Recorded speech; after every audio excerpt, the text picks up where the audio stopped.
Bonjour et bienvenue à cette nouvelle balado de l'OACIQ, l'organisme d'autoréglementation du courtage immobilier du Québec. Aujourd'hui, on va aborder un sujet qui est extrêmement important. Comment se déroule une inspection pré-achat?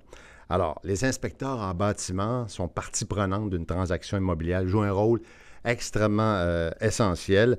Comment ça se déroule? Ils produisent un rapport. Qu'est-ce que ça contient? Qu'est-ce qu'il faut regarder? Il peut y avoir des éléments négatifs ou encore des éléments pour faire en sorte peut-être d'améliorer la propriété dans le temps.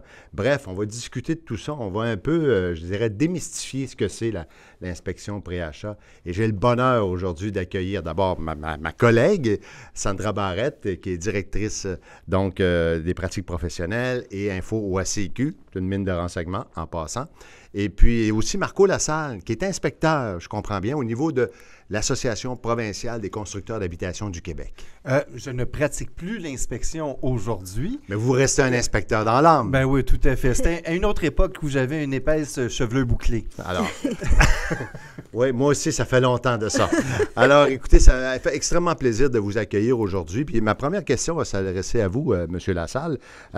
Pourquoi c'est essentiel de procéder à une inspection de bâtiment dans une opération immobilière, une transaction immobilière, au moment avant l'achat, si je peux dire?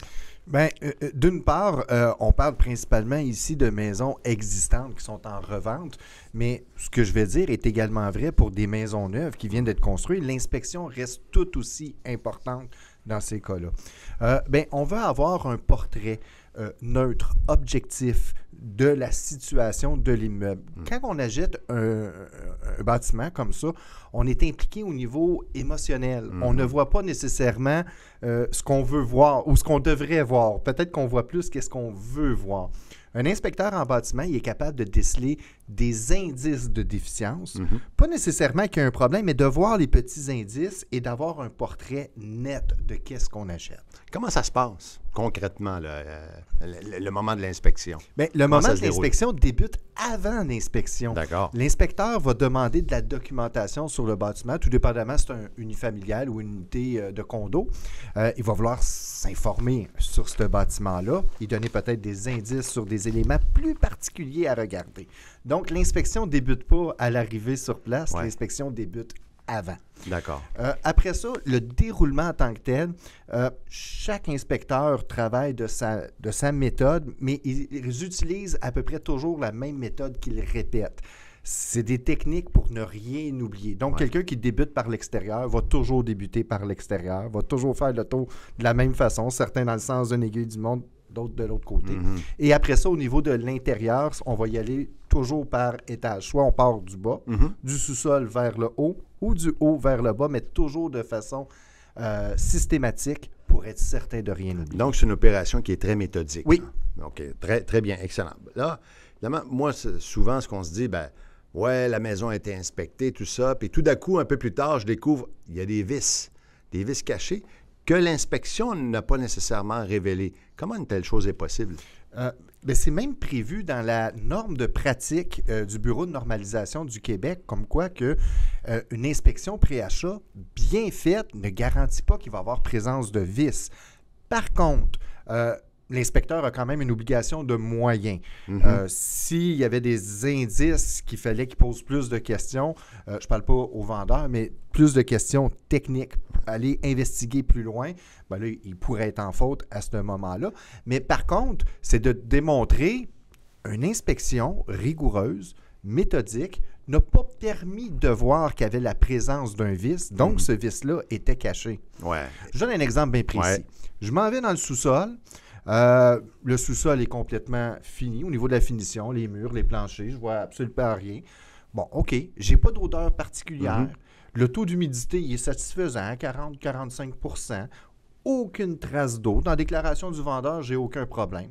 Donc, j'ai pas vu rien qui pourrait m'indiquer que la présence d'un vice de drainage, par exemple. D'accord. Premier printemps, l'eau rentre dans le sous-sol. Là, à ce moment-là, il va falloir voir c'est quoi la cause. Et si la cause, c'est que les drains sont bouchés à 100 %, là, ça devrait être plus facile pour le nouveau propriétaire, celui qui a acheté, de démontrer que le vice était présent au moment de la vente. Et il était impossible de le savoir. Et donc, il est inconnu, d'où la notion de vice caché. Autrement dit, c'est un peu ça. Et que ce n'est pas nécessairement volontairement que ça a été caché. C'est peut-être la première fois qu'il y a une différence entre avoir un vice caché et un dol qui serait de mentir. On comprend qu'il y a une responsabilité professionnelle de la part de l'inspecteur.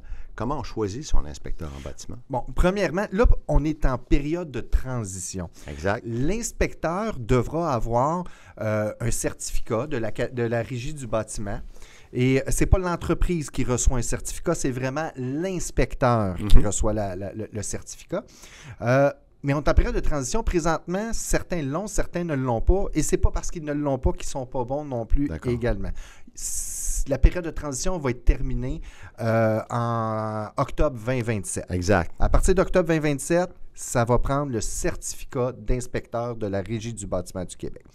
Entre-temps, déjà, s'il est membre d'une association d'inspecteurs, ça peut être la PCHQ, ça peut être la IBQ également, qui font du bon travail. La IBQ qui est? L'Association des inspecteurs en bâtiment du Québec.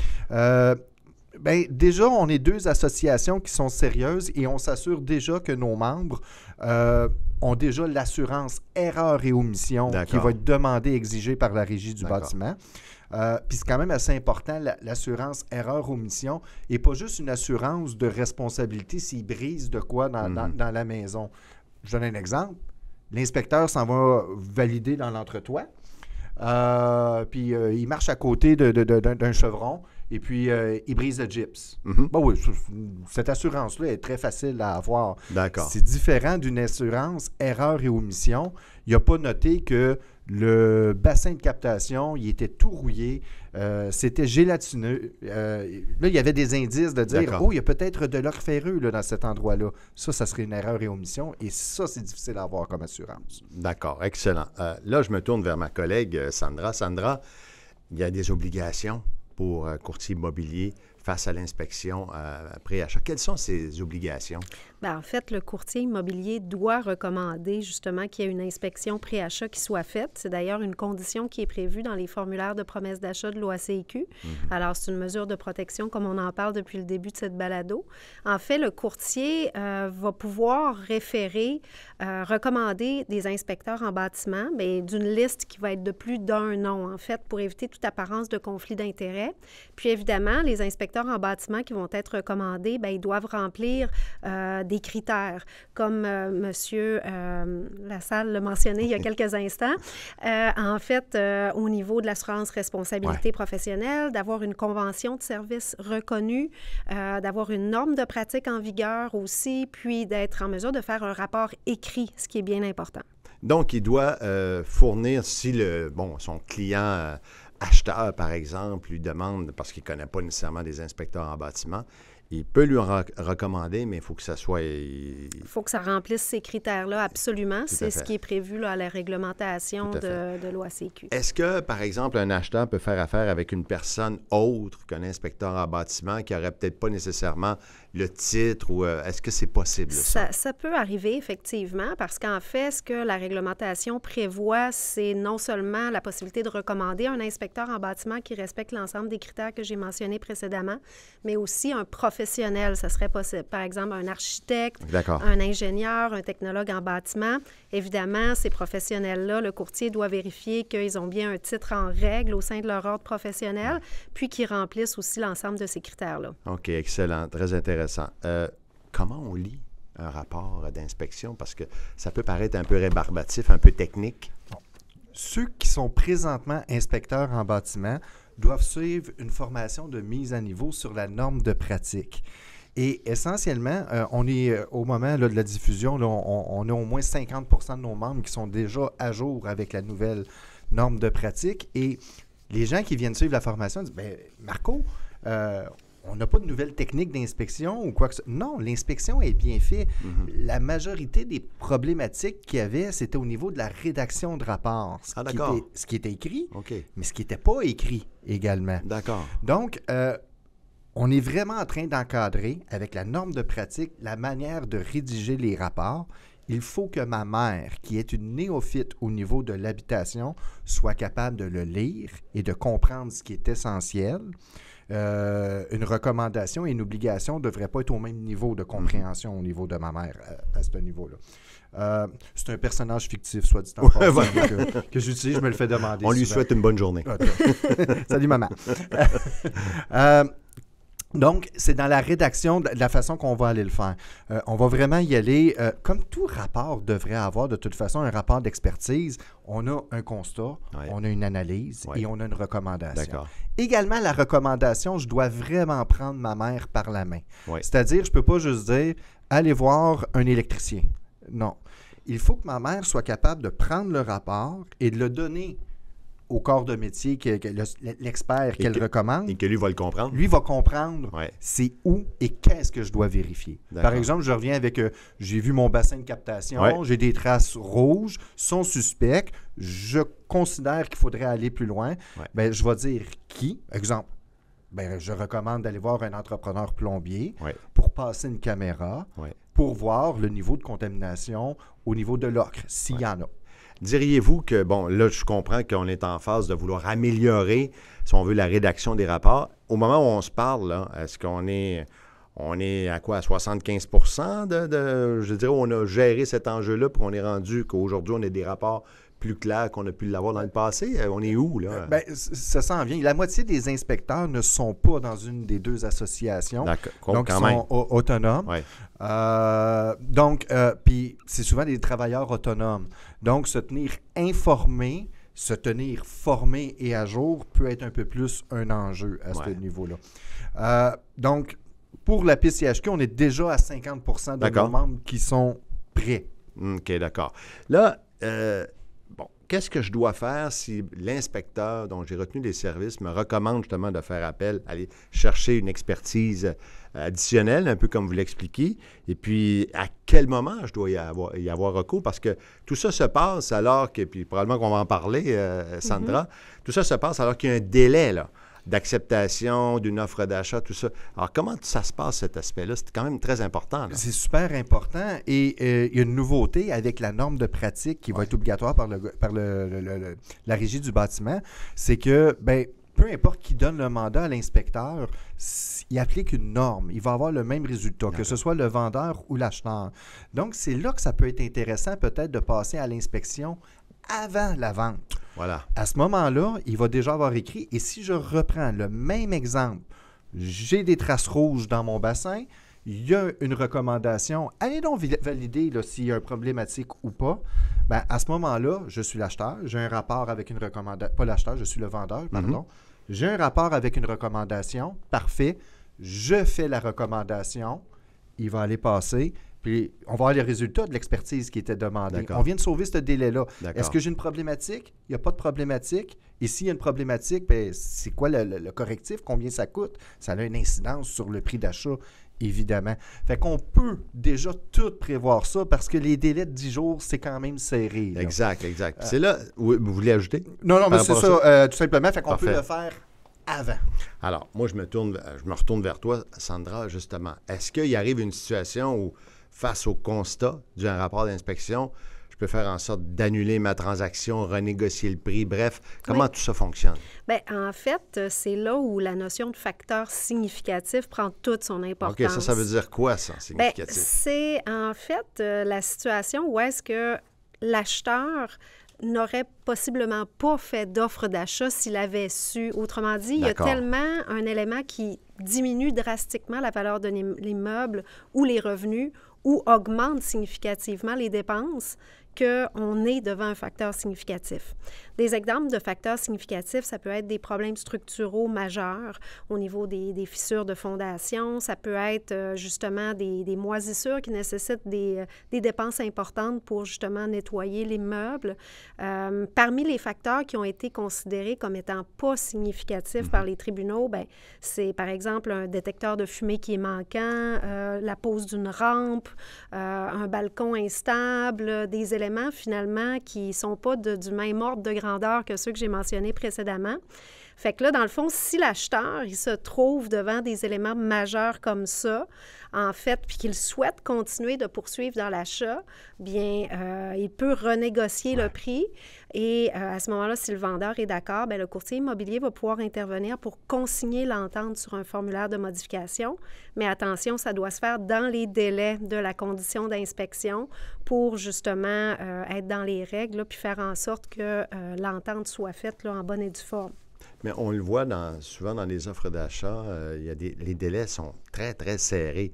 Comment puis-je avoir le temps, justement, l'inspection achat, l'expertise additionnelle, revenir puis dire, par exemple, si je décide, par exemple, si je veux annuler, alors comment tout ça, est-ce que c'est...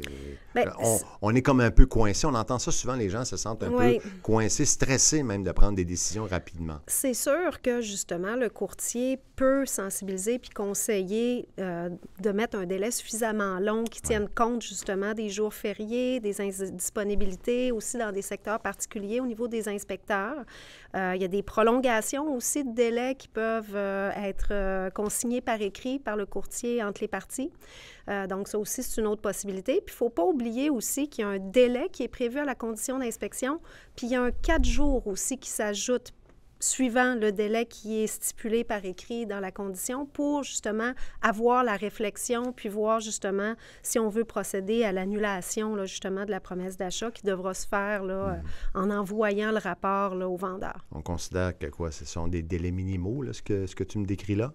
Oui, bien en fait, les délais prévus à la condition d'inspection, c'est sûr que ce sont les délais qui devront être respectés là, par les parties. Et là, le rôle du courtier immobilier là, face à son client, alors comment il doit le conseiller là, dans ces circonstances-là?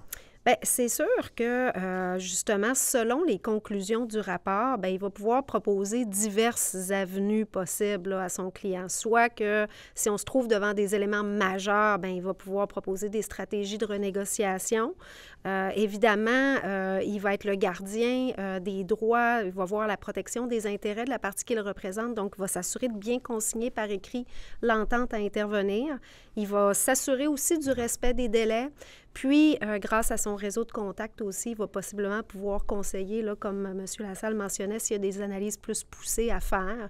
Donc, ça aussi, c'est une possibilité. Puis, voir à des prolongations de délai aussi là, dans ce contexte-là. Et ce qui est important, c'est que tout ça soit documenté. Les échanges, absolument. Les communications, les documents, les courriels et tout ça. Bien s'assurer là, qu'on a la réception des courriels, les réponses, bref, tous ces éléments, ça, c'est extrêmement important. Absolument, absolument. Puis surtout dans le cas d'une annulation à cause, justement, de découverte de facteurs majeurs, suivant une inspection, bien évidemment que là, le rapport écrit doit être envoyé au vendeur, puis ça va être justement la réception de l'avis par le vendeur qui va justement rendre la promesse d'achat nulle et non avenue. Puis le courtier peut aider justement à aller cueillir la confirmation de cette réception. C'est son rôle au courtier, dans le fond, d'assurer tous les suivis, de bien guider son client dans ce cheminement-là, si je peux dire. Absolument.